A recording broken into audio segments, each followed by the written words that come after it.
본 방송에서 제공하는 투자 정보는 투자 판단에 대한 조언입니다. 방송에서 제공하는 주식의 가치, 가격 상승 및 가격 하락에 대해서는 방송사에서 보장하지 않습니다.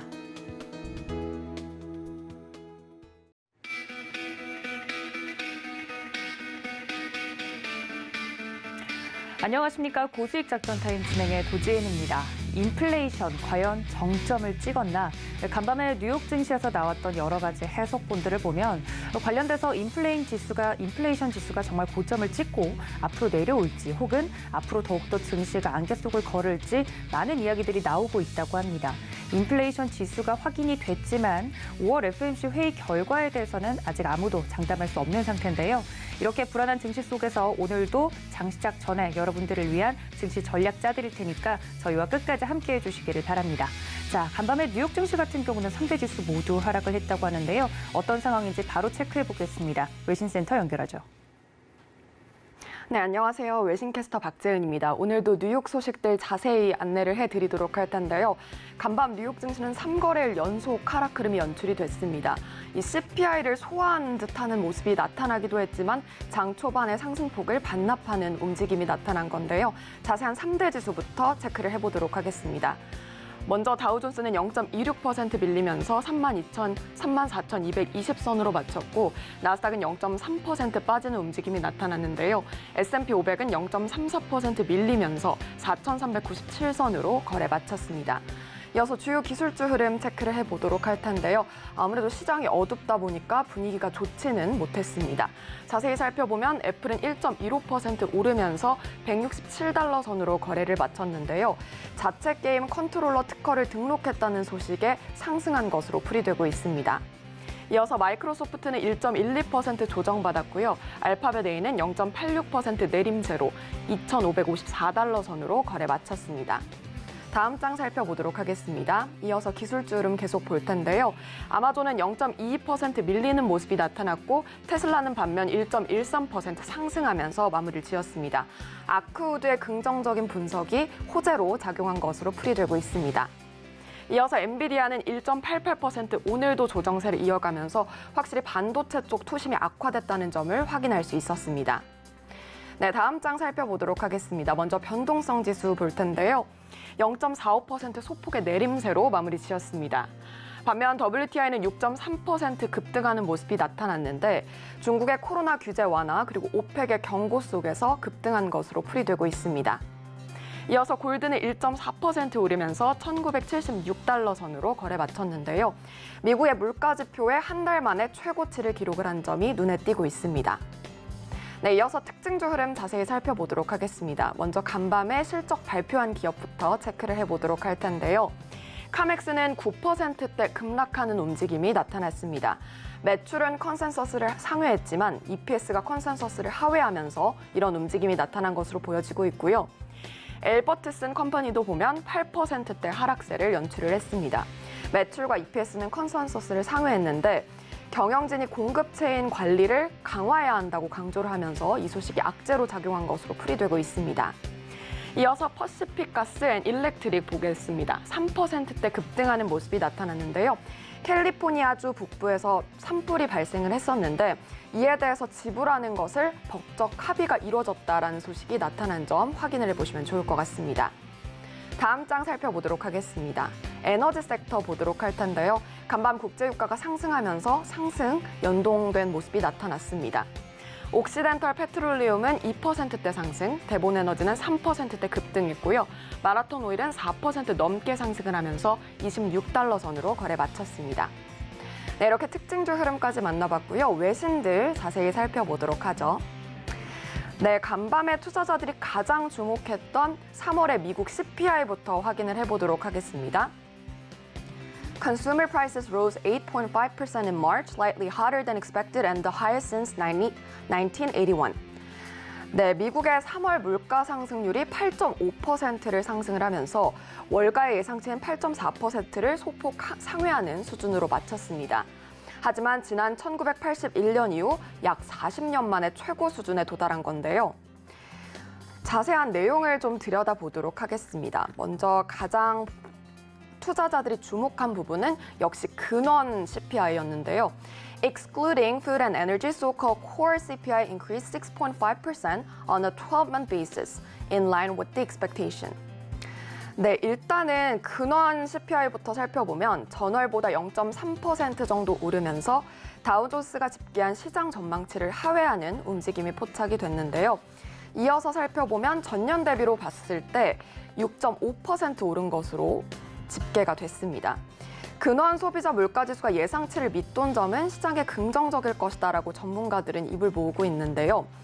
하지만 이 캐피탈 이코노믹스의 한 수석 이코노미스트의 분석까지 좀 살펴보도록 하겠습니다. The big news in the March report was that core price pressures finally appeared to be moderating. 이렇게 강조가 됐는데 근원 소비자 물가 압박이 마침내 완화가 되고 있다면서 역시나 긍정적인 시각에 좀 덧붙이는 해석이 나왔습니다. 관련 분석은 잠시 후에 좀 더 자세히 짚어보면 좋을 것 같은데요. 임순재 대표와 함께 하시면 좋을 것 같습니다.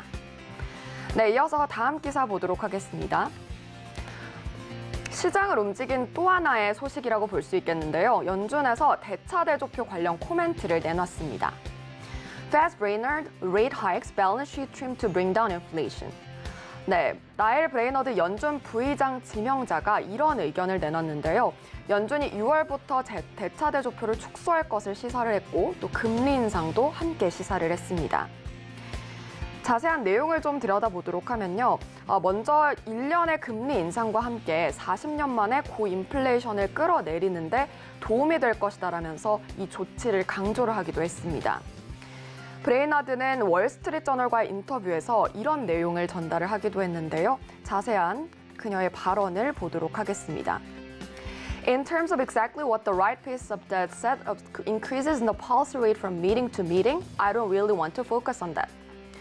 네, 일단은 만남에서 만남으로 이뤄지는 1년의 정책금리 인상 속도가 정확히 어느 정도인지에 따라서 초점을 맞추고 싶진 않다고 강조를 했습니다. 그러나 복합적인 효과가 정책 기조를 올해 말보다 신속하게 중립적인 자세로 이끌 것이라고 강조를 하기도 했는데요. 이렇게 앞으로 어떻게 흘러갈지가 관심이 모아지고 있습니다. 일단 연준이 노동시장의 발전 그리고 인플레이션에 필요한 조치를 취할 수 있는 옵션성을 가질 수 있다라고 강조를 했는데요. 브레이너드는 에너지와 상품 가격이 급격한 인상이 되고 또 서비스 가격이 인플레이션이 또 올라가면서 이 인플레이션의 절제가 환영 신호, 즉 웰컴 시그널이 될 것이다라고 보고 있습니다. 브레이너드는 앞으로 몇 달 동안 절제를 지속할 수 있을지가 관건이라고 밝히면서 강조를 하는 부분이 나타나기도 했는데요.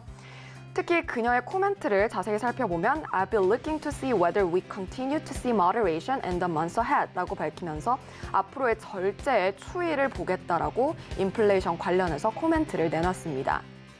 이렇게 연준의 긴축 행보는 당분간 지속될 것으로 풀이되고 있는 만큼 자세한 관련 소식은 서울경제TV에서 계속해서 업데이트해드리도록 하겠습니다. 네, 마지막 기사 살펴보도록 하겠습니다. 최근에 이 뜨거웠던 리오프닝주의 열기가 다소 좀 식지 않을까라는 이 분석이 나왔는데요. 자세히 살펴보도록 하죠. U.S. airline demand cost soaring as earnings kick up. 네, 어닝 시즌이 도래하면서 미국 주요 항공사들이 강력한 여행 수요를 누리고는 있지만 인플레이션이 부담이 되고 있습니다. 자세히 들여다보도록 하죠. 네, 먼저 팬데믹 이후에 일부 항공사들은 사상 최고 수준의 항공권 판매를 기록하는 등의 호조를 보일 것으로 보여지고 있는데요. 그러나 서방 국가들이 러시아 수출에 대한 제재를 가한 이후에 북미의 제트 연료 가격이 지난 한 달간 30%나 올랐습니다. 또 부담이 되는 부분을 더 살펴보도록 하면요. Carrier also must pay more to attract and retain talent in a tight labor market. 운송업체들이 최근 심각한 인력난에 시달리고 있는 점을 꼽았습니다. 아메리칸 항공의 제트 연료 추정치가 상향 조정되기도 했는데 이로 인해서 동사는 이번 분기에 주당 2.42달러의 손실을 보고할 것으로 전망이 되고 있습니다. 강력한 수요에도 불구하고 호실적이 나올지 지금 미지수인 것으로 풀이가 되고 있는데요. 항공업계가 코로나19로 인한 침체에서 벗어나기 위해서 2년을 보낸 상황인데 연료비의 급등이 투자자들의 우려를 불러일으키고 있습니다. 연료비가 소비자들에게 전가가 되면은 여행 소비가 급격히 위축이 될 수가 있기 때문에 여행주 그리고 항공주가 투심이 좀 악화될 수 있는 점이 꼽히고 있는데요. 이에 따라서 항공 여행주에 투자하시는데 참고를 하셔야 할 것 같고 앞으로 저희 서울경제TV와 함께 계속해서 추이 지켜보시면 좋을 것 같습니다. 지금까지 외신 브리핑까지 만나봤습니다. 네, 외신 브리핑까지 만나봤습니다. 그렇다면 이 내용을 바탕으로 국제 정세에 대해서 다시 한번 좀 짚어보면 좋을 것 같은데요. 도움 말씀 주실 루크투자연구소의 임순재 대표님 바로 연결합니다. 대표님 안녕하십니까? 네, 안녕하십니까? 네, 반갑습니다. 역시나 첫 번째 이슈는 미국 3월 CPI 이야기를 해야 될 것 같은데요. 40여 년 만에 최고치를 찍었다, 뭐 이런 이야기가 나오고 있다고요? 네, 맞습니다. 저희 장 시작을 하면서 미국의 이제 CPI, 그러니까 3월 소비자 물가 지수가 발표가 됐는데요. 8.5% 상승을 기록을 했습니다. 시장 예상치인 8.4%를 넘어섰고요. 1981년 12월 이후에 최대치를 기록한 그런 모습입니다. 그러니까 40년 만에 이제 최고치다라고 보시면 될 것 같고요. 전월 대비로도 1.2% 상승을 하면서 시장 예상치 수준의 상승률을 기록을 했다라고 보시면 되겠습니다. 세부적으로 약간 살펴본다라고 하게 되면 식품 가격이 좀 많이 올랐습니다. 연간 기준으로 8.8% 올랐고요. 월간 기준으로는 1% 오르는 그런 모습을 보였습니다. 그리고 에너지 부분이 특히 많이 올랐는데요. 연간 기준으로는 32%, 그다음에 월간 기준으로 11%로 올라갈 만큼 최근에 에너지 가격 급등세가 물가에도 상당한 영향을 미쳤다라고 보여지고요. 그리고 주택가격 상승률도 여전히 높은 수준을 유지하고 있습니다. 연간 기준으로 5%의 상승률을 계속 이어가고 있다라는 거고요. 다만 이제 이 연준에서 중요시 생각하고 있는 소비자 물가 지수인 이제 근원 소비자 물가 지수는 6.5%를 기록을 했습니다. 시장 예상치에 부합하는 수준이다라고 보여지고요. 다만 이 지수도 1982년 8월 이후에 최고치를 기록할 만큼 상당히 높은 수준을 유지했다라는 겁니다. 다만 전월 대비를 기준으로 한다라고 하게 되면 0.3% 상승을 했습니다. 시장 예상치 0.5%에 비해서 낮게 상승률을 기록을 하면서 향후에 물가 수준이 피크를 찍고 조금씩 하향될 수 있지 않을까라는 기대감을 나타내게 대한 주요 내용이다라고 보시면 되지 않을까 싶습니다. 특히 이제 시장 자체로 본다라고 하게 되면 인플레이션의 이제 피크에 대한 기대 때문에 미국 증시가 장 초반에 강한 상승세를 보였다가 그 이후에 하락으로 좀 접어들었는데요.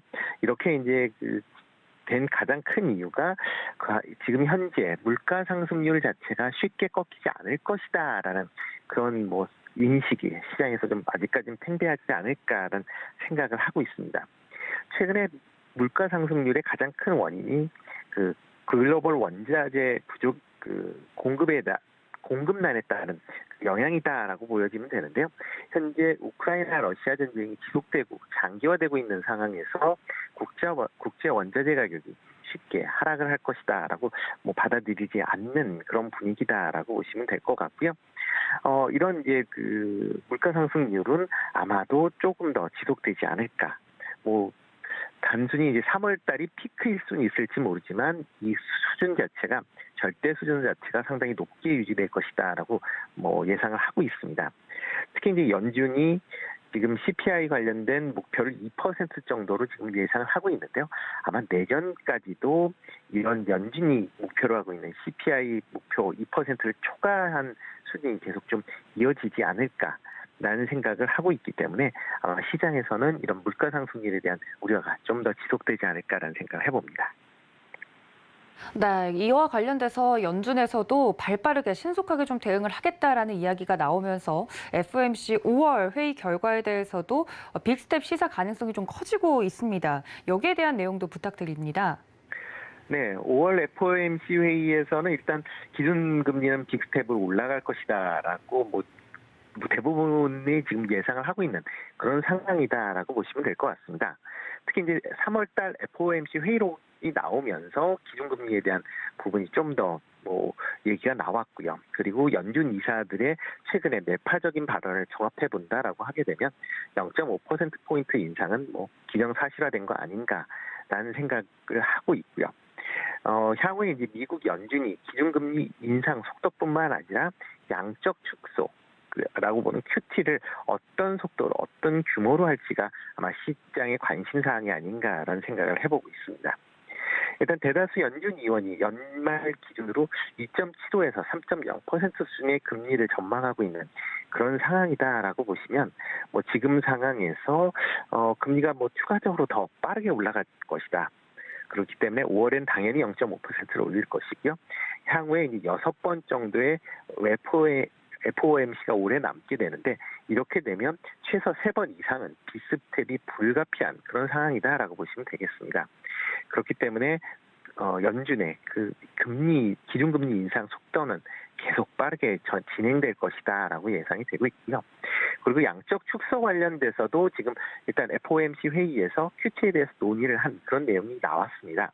그렇기 때문에 뭐 오늘 브레이드 연준 부의장이 뭐 발언한 거로는 뭐 6월 달부터 실시할 것이다라는 뭐 그런 멘트를 하긴 했지만 그게 5월 달서부터 조기 실시될 가능성도 어떻게 보면 무시 못한다라고 보시면 될 것 같으니까요. 미국의 이런 기준금리나 통화정책 그 긴축 관련된 분야는 이제는 변수가 아니라 상수라 생각을 하시고 시장을 보셔야 되지 않을까 싶습니다. 네, 인플레이션 지표가 피크든 아니든 연준이 시장에게 보내는 시그널은 분명해 보입니다. 여기에 따라서 우리나라도 좀 선제적인 대응이 필요해 보이는데 이번 주 목요일 날 한은 총재가 공석이지만 금통위가 열리죠. 여기서 나올 만한 내용 어떤 내용일까요? 네, 미국의 이제 기준금리 인상이 가시화되면서 아마 금통위에서도 아마 기준금리가 인상되지 않을까라는 그런 의견이 점차 늘어나고 있는 그런 상황이다라고 보시면 되겠습니다. 뭐 물론 이제 한은 총재가 지금 공석인 상태로 인해서 금융통화위원회 이제 의장이 지금 대체 의장으로 이제 바뀌어 있는 그런 상황이어서 과연 올릴 것이냐라는 그런 이제 의구심이 좀 많았었거든요. 그렇지만 이제 5월달 FOMC 회의에서 0.5%포인트의 기준금리 인상이 지금 현재 뭐 기정사실화된다라고 하게 되면 국내 금리와의 격차가 뭐 상당 부분 좀 줄어드는 그런 뭐 상황이 도래하게 됩니다. 그리고 5월달 FOMC 회의와 그다음에 5월 금융통화위원회의 그 개최 간격이 3주 정도 발생을 하게 되거든요. 이런 3주 동안에 국내 금융시장에 대한 불안이 좀 더 커질 수 있다라는 그런 이제 우려가 지금 확대되고 있습니다. 그렇게 된다라고 하게 되면 4월 달에 기준금리를 0.25%포인트 정도 올려놓고 그다음에 미국 FOMC 회의가 어떤 이제 결과를 나타낼지를 이제 지켜본 후에 5월 달 금융통화위원회에서 뭐 추가적으로 기준금리를 0.25%를 올릴지 아니면 0.5%를 올릴지를 그때 가서 결정하는 게 좀 더 합리적이지 않느냐라는 그런 이제 의견이 최근에 이제 부각이 되고 있다라고 보시면 될 것 같고요.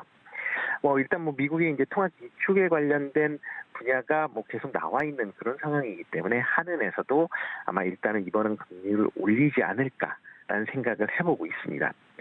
다만 이제 이렇게 금리 관련된 분야가 이제 계속 얘기가 나오고 있는데 이게 지금 관련된 뉴스가 작년 하반기서부터 지금 계속 나오고 있습니다. 그래서 6개월 넘게 나오고 있기 때문에 시장 반응이 처음보다는 상당히 이제 둔감해지고 있는 그런 상황이다라고 보시면 될 것 같고요. 그렇기 때문에 긴축 속도가 지금 발표되는 게 시장 예상치에 부합이 된다라고 생각이 되면 시장에 미치는 영향은 좀 제한적이지 않을까라는 생각을 하고 있고요. 다만 시장 예측치를 넘어서는 긴축 속도를 보인다라고 하게 되면 그때는 시장에 충격을 줄 수 있는 그런 상황이다라고 보시면 될 것 같으니까요. 그런 점을 좀 감안을 해서 그러니까 금리를 각국 중앙은행이 어떤 식의 금리 스탠스를 보이느냐를 보면서 아마 임하시는 게 어떨까 싶습니다. 네, 긴축 속도가 예상치에 부합하는지 안 하는지 그 속도 면에서 우리가 계속해서 추적을 해봐야 될 것 같다 말씀까지 전해드렸습니다. 다음 이슈로 좀 넘어가 보겠습니다, 대표님. 앞서서 외신센터에서 이야기를 좀 해드렸지만 유가가 또 급등하고 있다는 이야기와 더불어서 EU가 이 오펙에게 증산을 좀 요청을 한 부분이 있는데 이 부분이 실질적으로 좀 거절이 됐다라는 이야기가 나오고 있습니다. 뭐 오일 쇼크 사태가 또다시 벌어지는 게 아니냐 뭐 이런 이야기들도 나오고 있는데 자세한 내용 짚어주시죠. 네, 뭐 전일 유가가 최근에 이제 하락을 했다가 전일 다시 반등을 하면서 $100 수준으로 다시 올라왔습니다. 이렇게 이제 유가가 최근에 급등했었던 뭐 여러 요인 중에 있는데 가장 큰 요인이 이제 미국의 이제 전략 비축유 방출 관련된 부분하고요. 그다음에 중국의 상하이의 봉쇄로 인한 경기 둔화 우려감이 지금 반영이 됐다라고 보시면 될 것 같고요. 전일은 그런 반영이 조금 둔화해지면서 다시 물가가 상승했다라고 보시면 될 것 같습니다. 미국이나 EU 같은 경우에는 지금 오펙의 지속적인 원유 증산을 작년부터 요구해온 그런 상황이다라고 보시면 되겠습니다. 코로나 이후에 경제 재개가 되면서 원유 수요는 증가를 했는데 공급은 지금 그렇게 증가하는 게 상당히 더디게 지금 유지가 되고 있다라는 거고요. 그러다 보니까 유가에 따른 인플레이션이 상당 부분 지금 진행이 되고 있다라고 보시면 되겠습니다. 그러다 보니까 비산유국 입장에서 보면 유가 안정을 위해서는 오펙에서 원유를 증산을 해줘야 되는데요. 그 증산이 계속 지금 더디고 진행되다 보니까 뭐 계속 좀 어려움을 겪고 있다라고 보시면 될 것 같습니다. 특히 이제 오펙 내에서 최대 산유국인 이제 사우디가 증산에 좀 난색을 좀 표하고 있고요.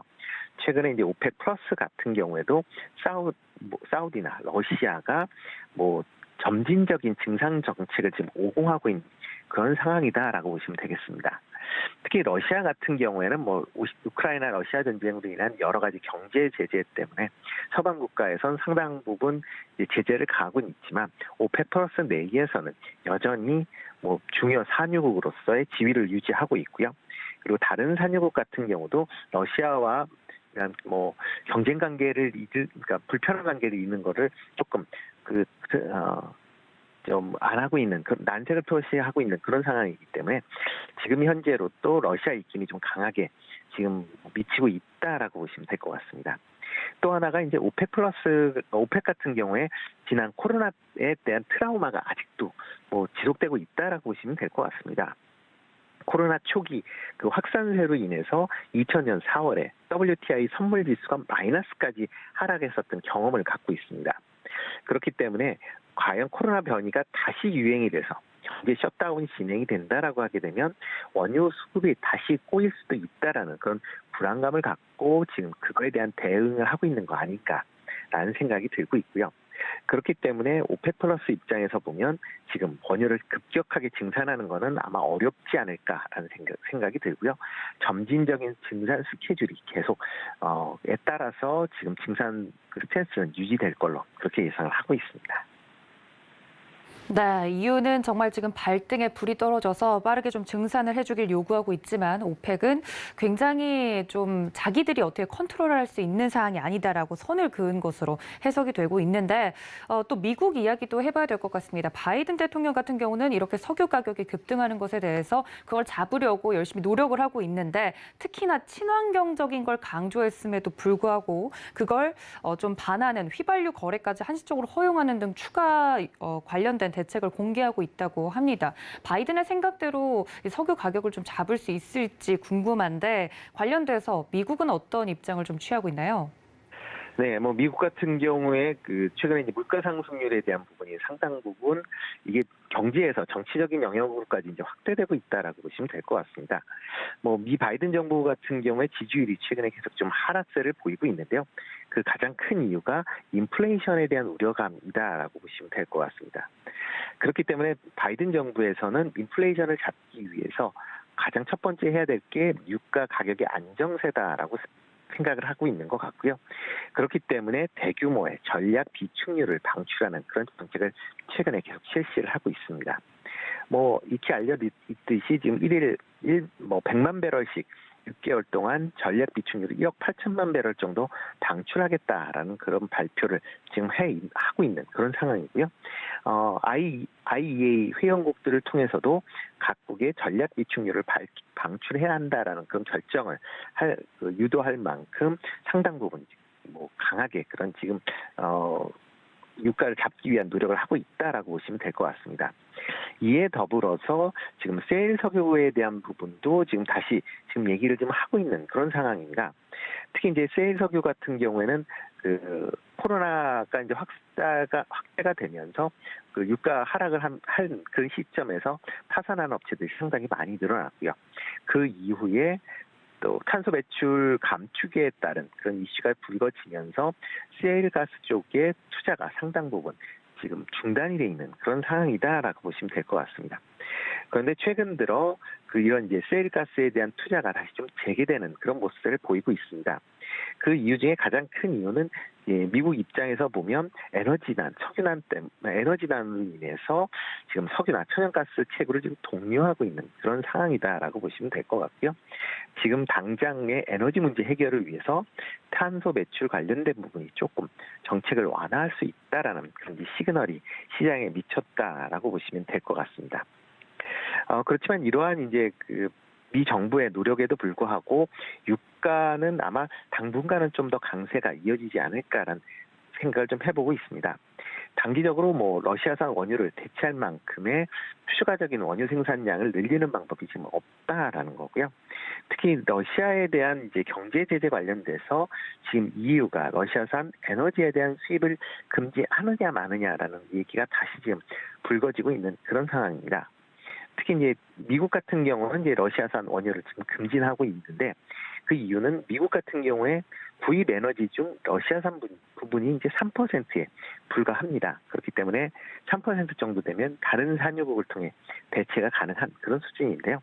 이에 비해서 유럽 같은 경우는 러시아산 원유 비중이 전체 수입 물량의 25%, 그다음에 천연가스는 40%를 넘고 있는 그런 상황이다라고 보시면 되고요.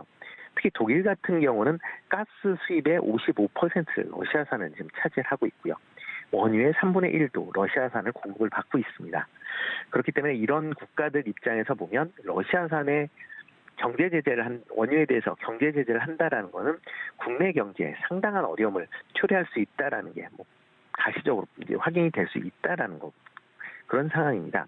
그렇기 때문에 EU 입장에서도 계속 러시아산 에너지에 대한 전면 수입 금지는 없을 것으로 이제 예상이 되고 있고요. 특히 있다라고 하게 되면 이 파장은 유럽을 넘어서 아마 전 세계적으로 확산이 될 걸로 그렇게 예상이 되고 있습니다. 그렇기 때문에 그런 이후에 러시아산 에너지에 대한 제재는 없다라고는 하지만 기존에 이제 수출입 관련된 부분이 상당 부분 줄 걸로 그렇게 예상이 되고 특히 원유에 대한 공급 부분이 아직까지는 불안감이 계속 좀 더 지속이 된다라고 하면 원유가 쉽게 안정 찾기보다는 지금보다 좀 더 높은 수준에서 아마 안정을 일단 횡보하는 수준에서 머물지 않을까 그런 생각을 그렇게 조심스럽게 예측을 해보고 있습니다.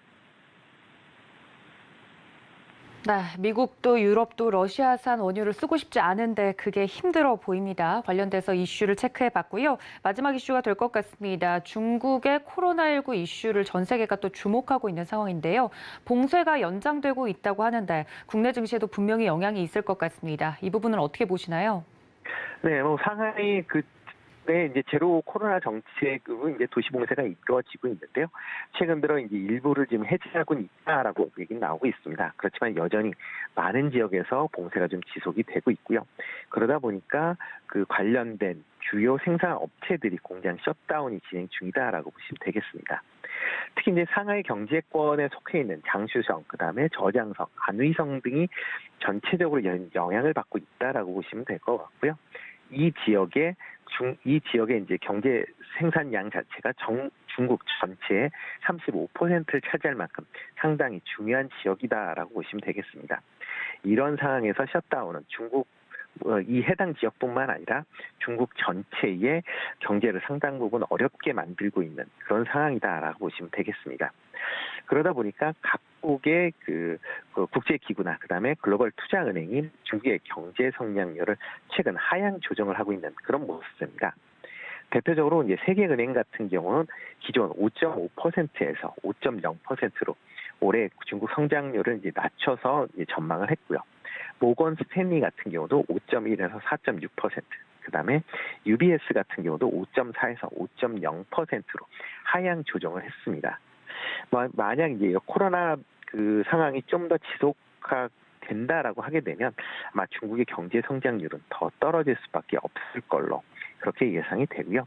이렇게 경제 성장률이 둔화가 된다라고 하게 되면 중국에 수출을 많이 하고 있는 국내 기업도 수익성이 상당히 좀 악화될 수밖에 없을 것이다 라는 생각도 한번 같이 해보고 있습니다. 특히 그 또 하나 이제 변수로 작용해야 할 게 이제 새로운 정부의 대중국 정책이 어떻게 이루어질 것이냐에 또 조금 관심 있게 한번 보셔야 될 포인트 아닌가라는 좀 생각을 해보고 있습니다. 신정부의 외교 정책 기조가 기본적으로 한미 동맹 강화다라고 얘기를 하고 있는데요. 이렇게 한미 동맹 강화 과정에서 중국 측과의 이제 그 관계가 조금 삐그덕거리게 될 경우에 이럴 경우에는 아마 상당히 조금 국내 수출 기업 입장에서 보면 더욱 어려운 상황이 좀 초래할 수 있다라고 생각이 되고요. 최악의 경우는 제2의 사드 사태도 가능성도 배제하진 못할 수도 있다라는 그런 생각도 좀 해보고 있습니다. 그렇기 때문에 중국 관련된 기업들이 그러니까 수출 분량이 많거나 관련된 그 매출이 좀 많은 기업들 입장에서 보면 조금 더 선별화하는 그런 정책이 필요하지 않을까라는 생각이 들고요. 특히 과거에 중국 소비가 증가하면 막연히 증가할 것이다라는 그런 기대를 갖고 투자하는 그런 상황이 있었는데요. 이제는 좀 조금 투자 관점을 좀 다르게 생각하셔야 되지 않을까라는 생각이 들고 있습니다.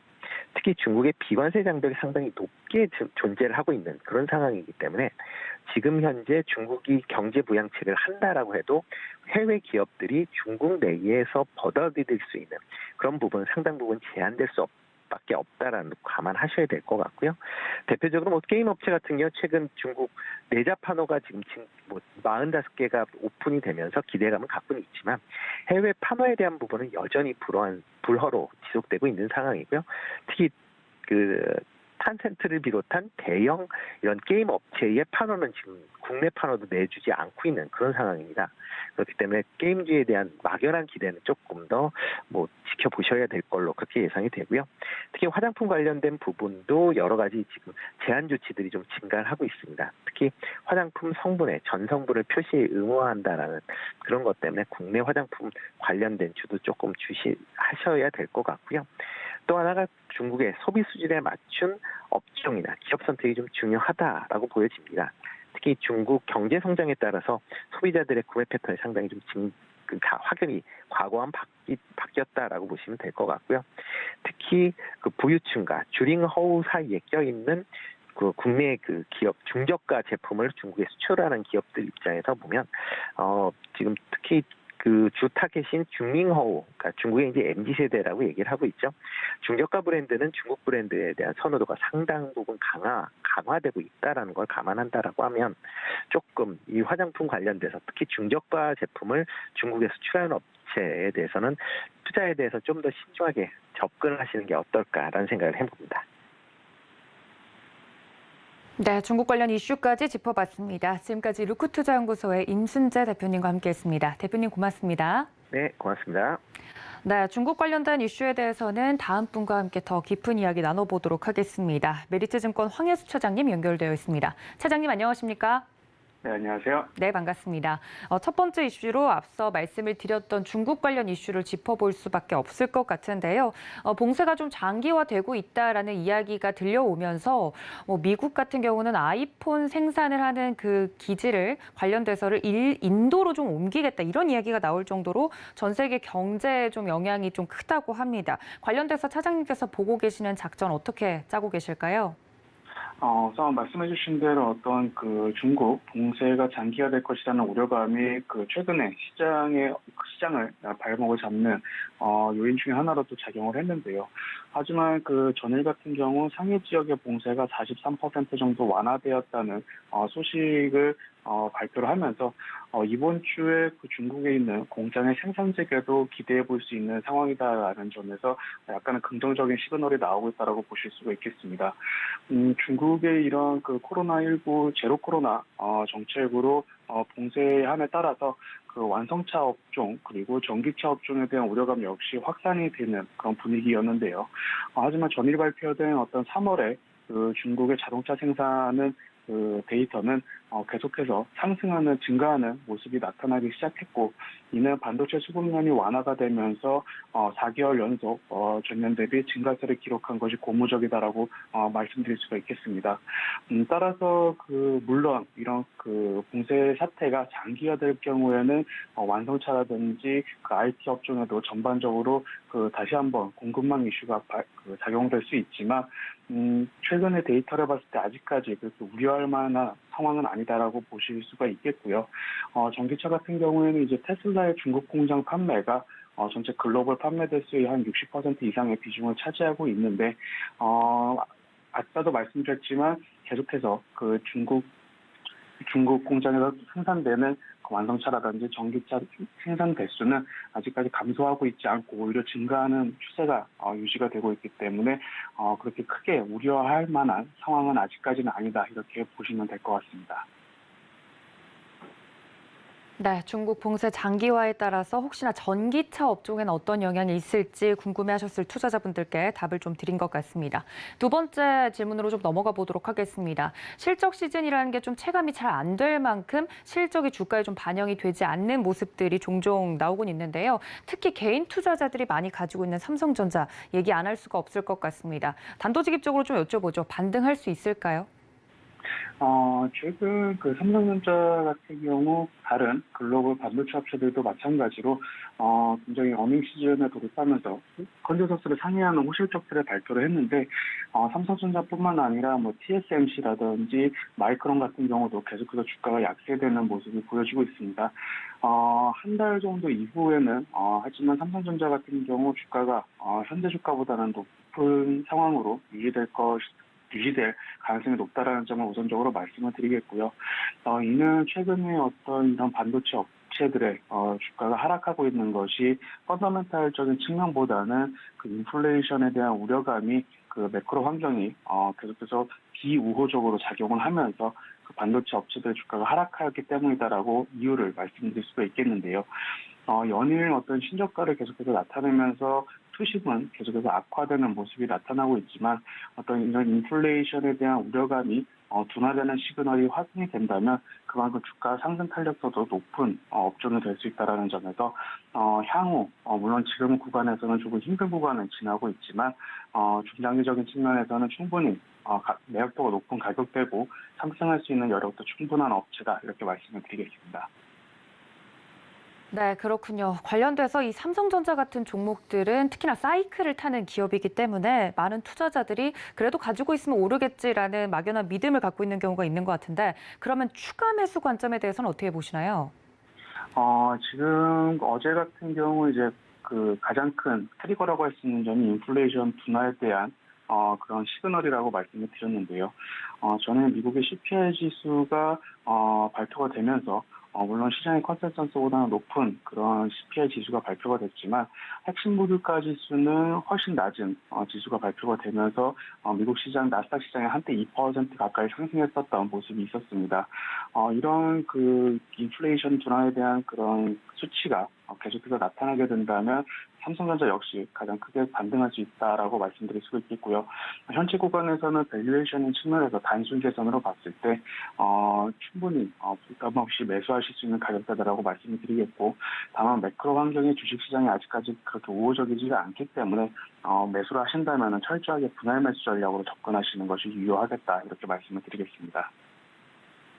네, 알겠습니다. 개인 투자자분들이 많이 가지고 있는 종목이니만큼 좀 더 자세하게 여쭤봤네요. 다음 마지막 질문으로 좀 넘어가 보도록 하겠습니다. 이 탄소 배출권과 관련된 국제 행사들 그리고 국내 행사들이 많이 열리고 있다고 합니다. 앞으로 좀 투자를 하는 데 있어서 이렇게 그 세계의 환경에 조금 도움이 될 만한 기업에 난 투자를 하고 싶다. 이런 분들이 계시다면 어떤 쪽에 집중을 하는 게 좋을지 질문이 들어왔네요. 차장님 어떻게 보십니까? 우선 장기적인 관점으로 접근을 하셔야 된다는 점을 우선적으로 말씀을 드리겠고요. 재작년과 작년 같은 경우 어떤 그 탄소 중립 정책 그리고 탄소 포식 관련된 종목들의 주가 상승이 굉장히 높게 나타났는데 실질적으로 그 실적이 뚜렷하게 나타나는 종목은 그렇게 많지 않다라는 점을 말씀을 드리겠습니다. 따라서 어떤 성장성과 모멘텀 위주로 접근하시는 것이 유효하겠다라고 말씀을 드릴 수가 있겠고요. 국내 업체 중에서는 그래도 관련된 사업을 영위하고 있고 실적이 나타나고 있는 업체 중에 롯데정밀화학에 그 관심을 두시는 것이 좋겠다라고 말씀을 드리겠습니다. 롯데정밀화학 같은 경우는 암모니아 관련 사업을 영위하고 있는 상황이고 암모니아 같은 경우 탄소 중립 시대에 가장 중요한 그 소재 중에 하나이기 때문에 꾸준한 성장성이 기대가 된다라는 점을 말씀을 드리겠고요. 두 번째는 수소 사업을 영위하고 있는 유니드 역시 관심을 가지실 필요가 있는 종목이다라고 말씀을 드리겠는데 현재 그 탄산칼륨의 10%가 탄소 포집 저장 기술의 원료로 사용되고 있고 유니드 같은 경우 향후 성장성이 높은 어떤 탄소 포집 저장 활용 기술을 보유하고 있는 업체이기 때문에 이쪽 그 탄소 중립 관련된 이슈가 나타났을 때는 상승할 수 있는 여력이 있는 종목들이다 이렇게 말씀을 드리겠습니다. 네, 오히려 탄소 배출 관련돼서는 단기적으로 볼만한 종목들이 좀 있다 이야기를 해드렸고요. 그럼에도 글로벌 흐름적으로는 장기적인 시선으로 체크해 보시는 것이 좋겠다 정리를 해드렸습니다. 지금까지 메리츠증권의 황혜수 차장님과 함께했습니다. 차장님 고맙습니다. 감사합니다.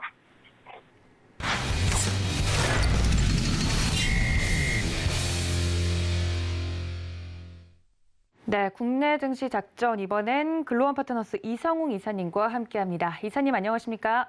네, 안녕하세요. 네, 반갑습니다. 이사님과 함께 국내 증시 이슈부터 체크를 해보도록 할 텐데요. 첫 번째 이슈부터 가보도록 하겠습니다. 관련돼서 최근 시장에 대해서 우리 이사님의 생각이 굉장히 궁금한데요. 어제만 하더라도 외국인과 기관이 좀 팔아내면서 코스피 2700 깨지지 않았습니까? 최근 시장 어떻게 보고 계실까요? 네, 시장 아무래도 대형주 같은 경우는 수급 부재가 지속되고 있는 상황이고 전반적으로 시장 난이도가 높아져 있는 상황입니다. 어제 미국 시장만 보더라도 저희가 기다렸던 물가지표가 발표된 이후에 시장이 되려 그 상승 국면보다는 하락 국면으로 마무리가 되었고요. 물가지표 자체를 확인하고 가려는 시장의 심리가 강했는데 되려 미국 시장은 하락을 했다는 측면에서 우리나라 시장도 장 초반에는 약할 가능성이 높을 것으로 보입니다. 일단 단기적으로 봤을 때 시장 자체는 좀 약한 국면이 연결이 될 가능성이 높을 것으로 보이고요. 거기에 대한 그 근거 자체는 아무래도 미국 시장 대형 기술주 그중에서 IT 업종의 주가 흐름이 좋지 않은 측면을 저희가 알 수가 있겠고 이게 그 단순히 실적의 부진이라든지 그러한 요인보다 전반적인 인플레이션 국면에서 이러한 그 원자재라든지 그런 수급적인 문제라든지 이런 게 결부돼서 미리 선행해서 주가가 하락을 하는 것으로 보입니다. 그렇다 보니까 시장은 대형 IT주 같은 경우는 절대적인 가격, 즉 기업이 가지고 있는 가치라든지 이러한 부분 대비해서 주가는 지금 비싸지 않은 그러한 구간까지는 와 있는데 이게 그렇다고 해서 싼 주식이 계속 싸거나 그런 현상도 나타날 수가 있거든요. 그렇다 보니까 수급이 유입되는 거를 확인을 하고 이러한 부분은 접근을 하는 게 나을 것 같고 그렇다고 하면은 시장 안에서는 분명히 중성주를 통해서 수익률 게임이 나타날 가능성이 높은데 이제 1분기 실적의 발표 시점이거든요. 그렇다 보니까 그 1분기 실적이 좋을 업종들 같은 경우는 미리 이제 시장에서 주가가 반영돼 있는 상황이다 보니까 실적이 나오고 나서 예상 실적보다 좋은 종목들에 대한 분석을 통해서 접근을 하는 게 중요할 것 같아요. 실내로 LG전자 같은 경우가 저번 주 금요일에 실적이 나왔었는데 예상보다 좋은 실적이 나오고 주가가 상승이 나타났었거든요. 그런 케이스처럼 현재 1분기의 예상 실적 대비해서 실제적으로 잘 나오는 종목들 그리고 업종들을 추려서 나갈 필요가 있을 것으로 보입니다. 네, 그러니까 실적이 그냥 좋으면 안 되고 예상보다 훨씬 더 좋아야 된다. 이런 이야기를 해주신 것 같은데 참 그런 종목을 초보 투자자분들이 찾기가 어려울 것 같습니다. 관련돼서 볼만한 특징적인 종목이 있을까요? 네, 지금 뭐 특징적으로 종목 같은 경우는 어제 시장에서 대표적으로 저희가 게임 업종 같은 경우가 작년에 주가 같은 경우가 전통적인 게임에서 이제 NFT죠. 어떻게 보면 이게 그 코인과 결부된 그러한 사업을 함께 게임과 영위를 할 수 있는 기존에 없던 상황이 나타나면서 위메이드 같은 경우가 주가가 강했었는데 어제 같은 경우 목표가를 하향하는 리포트가 나오면서 주가가 한 단계 레벨 다운됐거든요. 목표가 같은 경우도 기존에 13만 원에서 12만 원으로 한 10,000원 정도를 하향을 한 건데 주가는 11%가 하락을 하는 걸 저희가 확인을 할 수 있었습니다. 여기에서 알 수 있듯이 지금 그만큼 시장 자체가 약간 악재에 민감한 구간, 그 악재의 톤 자체도 좀 아주 강하지 않아도 주가가 하락을 하는 걸 저희가 확인을 할 수 있었거든요. 근데 그 업종 안에서도 지금 주가 같은 경우가 차별화돼서 움직이는 경향이 나타나고 있습니다. 그렇다 보니까 게임 업종 안에서 분명히 그 주도주는 지금 하락이 나왔었지만은 어제 안 빠지고 강했던 종목이 있거든요. 오늘의 특징주로 말씀드릴 펄어비스입니다. 게임주 같은 경우는 저희가 접근을 할 때 첫 번째로 게임의 출시 일정을 체크를 하는 게 중요하겠고요. 근데 그 출시 일정에 따라서 출시될 게임이 어느 정도의 히트를 칠지 거기에 대한 예상이 필요합니다. 물론 뭐 게임에 대해서 어느 정도의 파급력이 있고 그 부분에 대한 예상은 하기 힘들겠지만은 아주 쉽게 통상 이 기업에서 출시하는 게임이 어느 정도 일매출이 발생했는지 그 요인만으로도 이제 향후의 게임들 같은 경우 어느 정도의 매출이 나오겠다 예상을 할 수 있기 때문에 그 부분에 대한 접근이 우선시돼야지 게임주 같은 경우도 편하게 접근이 가능하겠습니다. 4월 26일에 검은 사막 M이 중국 출시 예정에 있습니다. 중국 출시 같은 경우 기대감이 주가에 반영되었다가 한 차례 연기가 되면서 주가 같은 경우가 지금 오르지 않은 상황이고요. 26일에 출시가 되기 이전의 기대감으로도 충분히 상승이 가능한 구간에 주가가 와 있고 만약 출시 이후에 중국 게임 순위의 5위 이내에 랭크가 된다고 하면 일매출이 50억 이상 기대가 되어야 됩니다. 여기서 일매출 50억이라고 하면은 저희가 이게 많은 수치인지 적은 수치인지 지금 투자자분들은 안 와닿으실 텐데 통상 우리나라 게임 순위에서 상위 랭크가 되면은 일매출이 한 10억 정도 발생을 하거든요. 그런데 우리나라에서 그 1위를 하는 기업들 같은 경우는 주가 같은 경우 통상 게임 출시 이후에 한 평균 20% 이상 상승을 하는 모습이 나타나게 되는 걸 기존에 확인을 할 수 있었습니다. 이런 점을 종합해 봤을 때 현재 주가는 그 중국 출시에 대한 기대감이 반영되지 않은 구간이고 충분히 그 중국 출시가 이루어진다고 하면은 5위 이내의 랭크의 가능성이 높은 파급력이 있는 게임이기 때문에 현재 구간에서는 저희가 기대감에 의한 그 선행 매수를 하는 게 나은 구간이라는 결론입니다. 네, 중국 시장의 크기를 실감하게 되는 이야기입니다. 중국 시장에서 5위에만 랭크가 돼도 일매출 50억 이상이 기대가 된다 이야기를 해주셨는데 관련돼서 게임주 안에서 특징주로 펄어비스 꼽아주셨습니다. 두 번째 이슈도 체크해 보도록 하죠. 앞서 삼성전자 이야기를 잠깐 했었는데 대형 IT주들은 주가가 고전을 면치 못하고 있는 가운데 오히려 중소형주들의 기대감이 쏠리고 있다고요?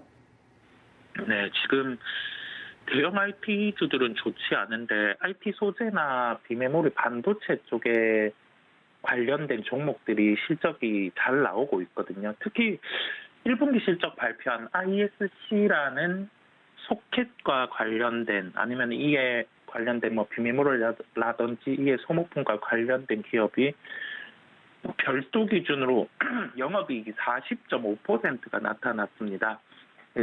이 부분에 대해서 영업이익률이 40%라는 건 거의 시장 안에서 이제 1위 기업이 나올 수 있는 영업이익률 이상으로 나온 수치거든요. 그렇다 보니까 저희는 그 ISC의 1분기 긍정적인 실적을 바탕으로 이 기업이 그 독보적인 기술이 있어서 이익이 잘 나온 건지, 아니면은 ISC가 영위하는 사업의 그 수출 지표라든지 아니면은 뭐 제품에 대한 단가라든지 그 부분을 체크를 할 필요가 있는데, 산업 자체가 지금 좋아진 것으로 보이기 때문에 여기에서 소켓 관련주, 그러니까 ISC가 영위하는 사업과 관련된 다른 기업들도 1분기가 실적이 좋을 수 있다라고 저희가 추측을 해 볼 수 있거든요.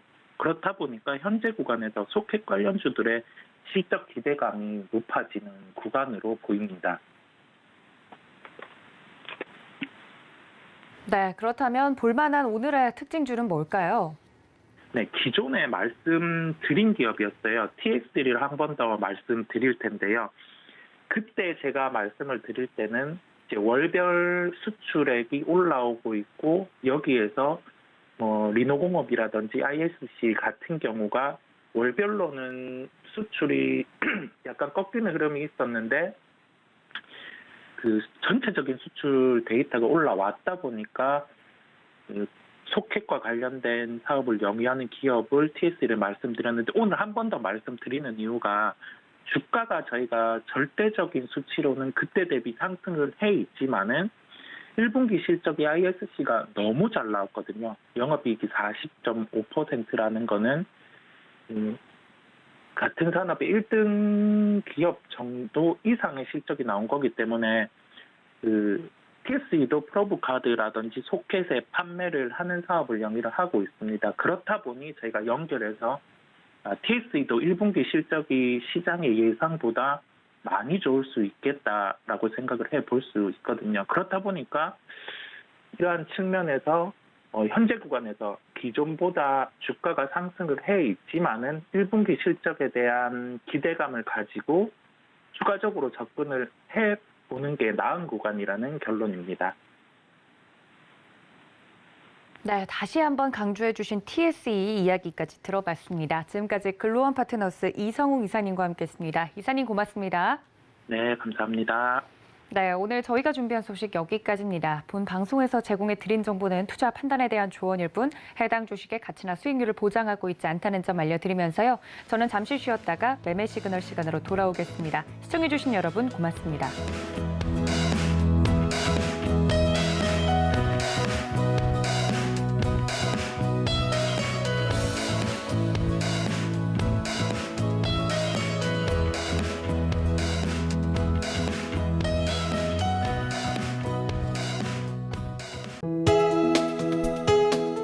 본 방송에서 제공하는 투자 정보는 투자 판단에 대한 조언입니다.